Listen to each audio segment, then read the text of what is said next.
Right. I think the biggest thing is really just what they've built already. The whole league, the whole country knows what Detroit Lions stand for. And to be a part of it is a humbling experience. It's a blessing. It's something that I truly, truly look forward to. First and foremost, I'd like to say thank you to Sheila, Dan, and Brad for taking a chance on me, for believing in me, this opportunity. I hold close to my heart, and it's going to be a blessing. I got a big family. We're coming in full head of steam, man, so expect to see us coming in proud, loud, and so it's going to be an environment that my family can't wait to be a part of. So. Played against the Lions last year. What is it, when you say the whole country knows what they're about? What did you see and what do you like about them that you were a fit for? Right. They wear their heart on their sleeves, man. They play with energy, both sides of the ball, for 4 quarters. They always think they're going to win.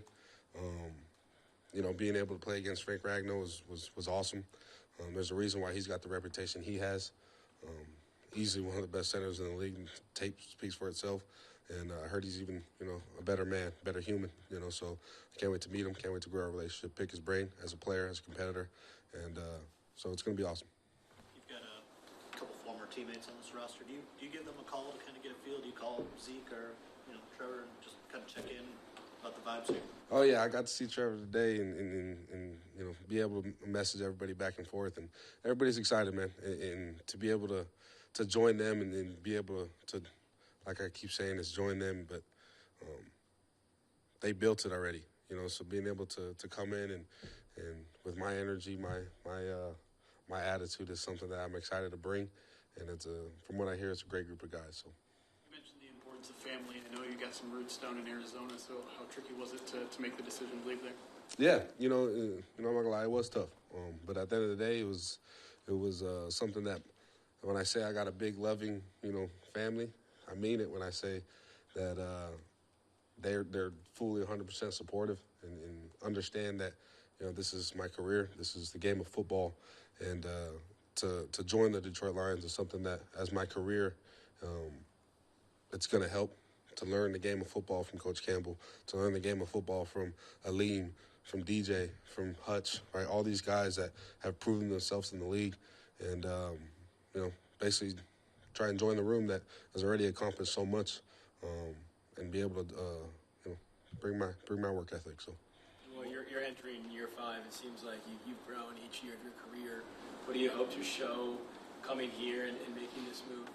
Right. I think the biggest thing is people keep saying I'm added to a room that I play a lot alike with. These guys play hard.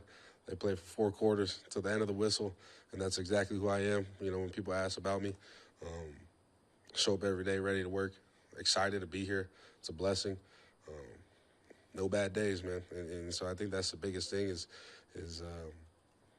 I'm going to grind it out to the very end, till the clock hits 0, and maybe one more second after that. And so it's a blessing to be a part of this room, and because you look on tape, and that's the way they play. And so you can't fake it. It's down to the core, and so it's a blessing to be here.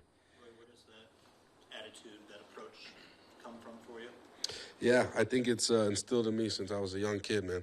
I grew up wrestling, and I hated to lose. I always said I hated to lose more than I loved winning. I know that's kind of a normal saying to say, but it's the truth, man. I used to be the kid that when I lost in wrestling, man, I cried and walk off and be all pissed, that's just who I am since I was a little kid, and it's been instilled in me. I've got cousins and uncles throughout their time they played, and they made it to college or whatever reason they didn't get to make it to the NFL, right? I always say that they all instilled in me their path, their journey, everything they learned along the way. So they learned all the good things they did. They instilled in me at a young age, and everything that they think that they didn't make it to the NFL for, they instilled that and made sure I did it, right? So they left no doubt, and so that's the biggest thing is my uncles always tell me, leave no doubt, and to be the best. So every single day I show up, I think of them, I think of my whole family, and the biggest thing I ever want to do is just to make them proud. So here I am. So can you just explain that a little bit more, like maybe one uncle, one cousin that played, that something why they think they didn't make it, that they told you you had to do, that you made sure Right. So I had an uncle play at Illinois State, Nick Gomez. He was a defensive end, right? So we'll go quick story. Okay, sorry guys. I got another uncle. His name's Andrew Gomez. And I got my dad, Roy Lopez. They were both O linemen. Nick Gomez was the D lineman, you know. So, anyways, I'm in high school playing both ways, trying to figure out where I'm going to go. And one school's offense, one school's defense. And you know, we like to give credit to my Uncle Nick a lot of times because he was the only one in the room screaming he's a defensive lineman, right? So he believed in me. He believed in me since I was a young age. Everybody did, man. And so he's still my defensive line training coach when I'm back home. All my uncles are out there training me, lifting with me. My cousin's my strength coach. You know, to say I stuck to the script, you know, like people say, is an understatement. You know, I've been doing the same thing since I was 12 years old of just training with purely my group of family. And but that's because I know they want the best for me. It's true love. And I think the biggest thing is that they instilled everything in me. So, you know, he understands my feet have to be faster. My hands have to be faster, stronger at the point of contact. So he's going to make sure we do drills that day that mimic those movements. When I lift with my cousin every single day, he's going to make sure that we touch everything we need to do and to get the job done.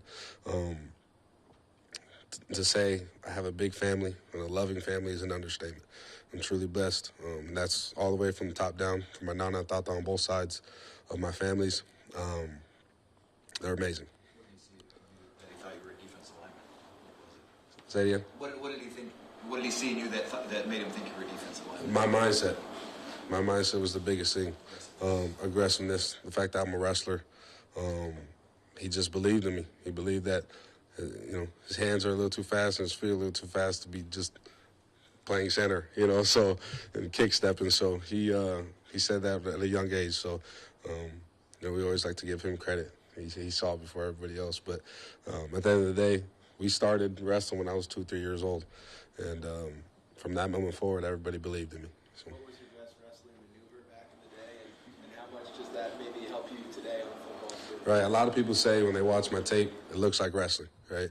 And so in high school, I was a 2-time state champion, finished with a 113-3 record. My favorite move was a snap down, right? So, and then you watch my film, and my favorite move is a bull shuck, right? Like, it's the same movement as wrestling, you know, so it's kind of full circle. I laugh at it. I think it's funny.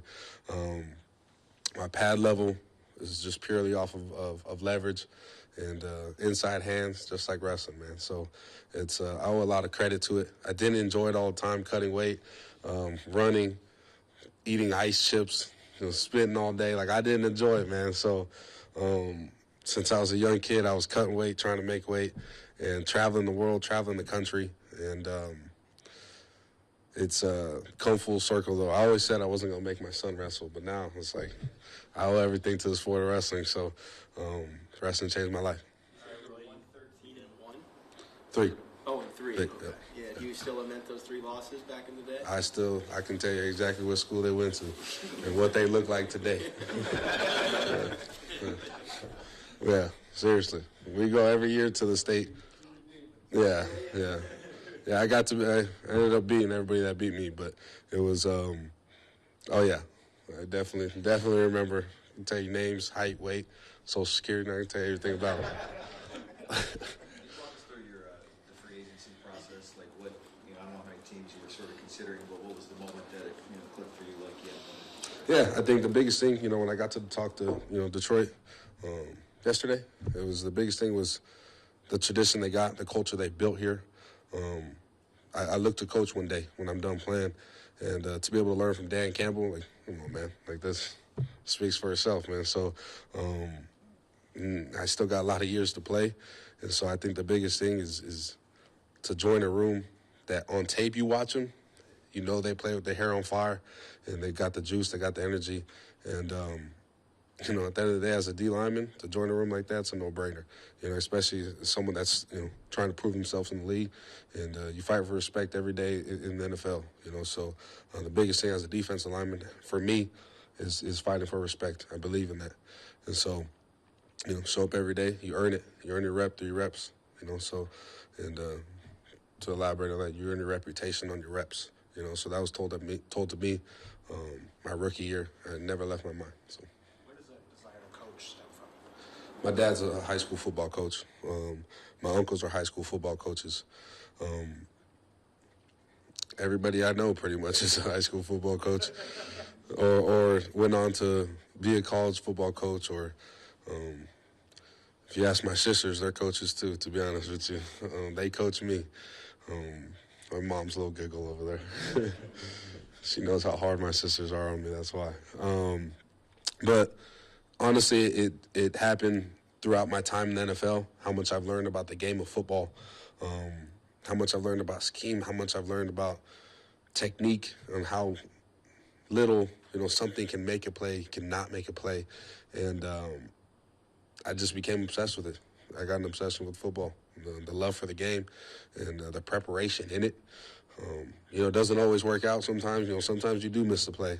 But, you know, it's all you got is your preparation, your work ethic. So I fell in love with that process. And here I am going into year 5, and it's a blessing. What were your impressions of Dan Campbell from afar? Say it again. What were your impressions of Dan Campbell from afar? From afar, he loves his players. He loves his city. He loves his organization. I'll tell you from up close, I didn't know he was that big, to be honest with you. I told them, I made a joke. I was like, I knew he played. I didn't know he could still play. Like, that's crazy. Like, I shook his head. I was like, man, bro. But, yeah, it was awesome. You know, you see it from afar. That's what I mean by the whole country, the whole NFL knows about the Detroit Lions, and that's because of the city. That's because of Coach Campbell. That's because of the culture they've built here. They believe in each other. They believe in what they're building. And, you know, on the outside looking in, and as a competitor, as someone that loves ball, it's intriguing, and it's a huge part of why I chose Detroit. Hey, Roy, what do you feel like is the next step for you in your career, in your game, entering year 5? Like, do you want to become a more productive pass rusher? Do you want to become even better against the run? What does the next phase of development look like? Right. I think the biggest thing as a player is to continue to grow in all phases, to answer your question. I know that's probably not the answer you're looking for, but it's all phases, man. And I'm joining a room that, you know, TJ Reader, Lee McNeil, these guys speak for themselves, man. And Levi as well, like film speaks for itself. I've been watching DJ for 4 years now. He left Houston when I got to Houston. You know, so when I get to Houston, I'm watching a bunch of their old tape, and there's DJ, and here we are on the same roster, right? It's a blessing. And so that's what I hope to continue to do in my career, is to continue to learn. I've learned so much already. I've improved so much already since I got to the NFL. And so, yeah, man, it's just my knowledge of ball and to learn from pros and continue to be a pro's pro. You mentioned your teammates, all your new teammates here. I know your phone's probably been blown up, but have you been able to get in contact with any of them yet? Not too much. I'm sure that's what today will be. You know, it's been a quick turnaround. That's a long flight, by the way, from Arizona to here. I don't know if you guys know that. Yeah, with the time change. It's kind of crazy, bro. But seriously, so that's what I use today, tomorrow, this weekend, the next coming weeks to get to reach out to my teammates and get the ball rolling. But right now we're still trying to unpack my chonies, so I'm just kidding. Yeah, so appreciate you guys, man. Huh? Yes, he did. Yes, he did. Appreciate you guys.